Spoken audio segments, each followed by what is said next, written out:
आज हम देखते हैं कि भारत की लोकसभा की पार्लियामेंट का इफ्तिताह हुआ। हमारे प्रधानमंत्री वो एक फोटो आई लेटे हुए हैं।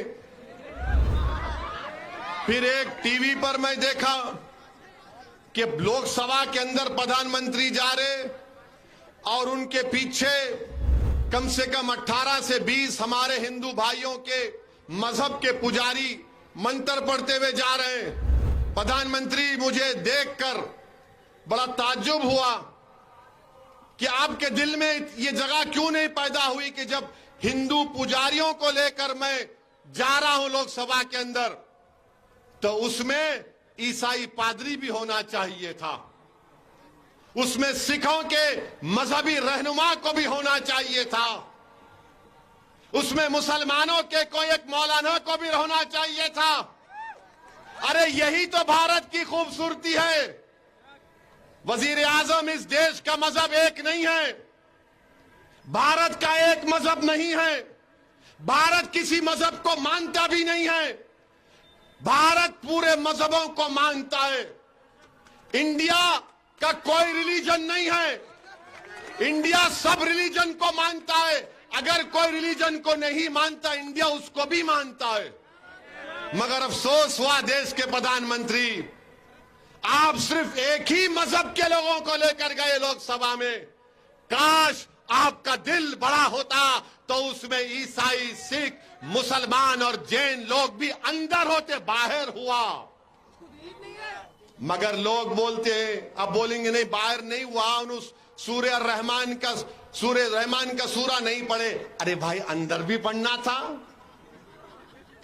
अंदर भी पढ़ना था। यासीन वल कुरानिल हकीम, यह भी पढ़ना था अंदर।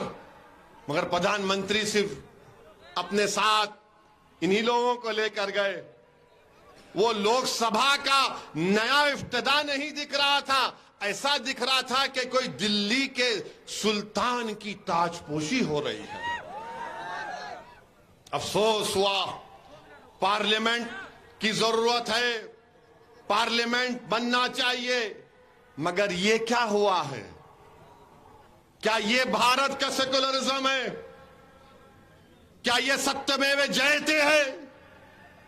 क्या यही दिन देखने के लिए हमारे बुजुर्गों ने अंग्रेजों से लड़कर अपनी जानों की अजीम कुर्बानी दी थी? क्या इसीलिए हमारे बुजुर्गों ने काला पानी की सजा काटी थी? क्या इसीलिए जलियांवाला बाग में हमारे बुजुर्गों ने अपनी जानों को कुर्बान कर दिया अंग्रेजों की गुलामी से आजादी हासिल करने के लिए? क्या इसीलिए बहादुर शाह जफर के सामने उनके बेटों की कटे हुए सर को लाकर पेश किया गया था? क्या इसीलिए टीपू सुल्तान ने अपनी जान की कुर्बानी दे दी अंग्रेजों से गुलामी को आजाद कराने के लिए? बताइए आप मेरे अजीज दोस्तों और बुजुर्गों, ये देश के वजीर आजम को नहीं करना चाहिए था। मिस्टर मोदी, आप हिंदुओं के भी प्राइम मिनिस्टर हैं, मुसलमानों के भी हैं, ईसाइयों के भी हैं, सिखों के लिए भी हैं, आदिवासियों के लिए आप सब 130 करोड़ जनता के वजीर आजम हैं। आप एक मजहब के नहीं हैं।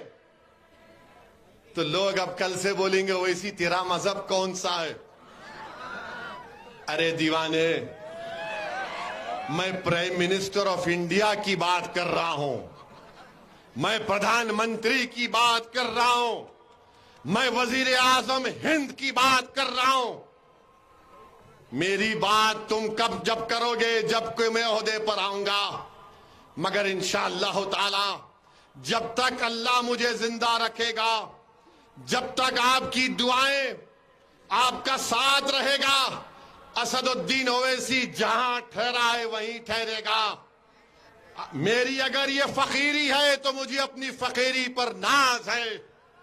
अल्लाह ने मेरी फकीरी में शाही दी है। जो मुकाम अल्लाह ने मंजलिस के लोगों को दिया है, वो किसी बड़े बड़े जमात के कायदीन को अल्लाह ने नहीं दिया है। ये अल्लाह का बहुत बड़ा करम और फजल है। वीके न्यूज, राष्ट्र के नाम।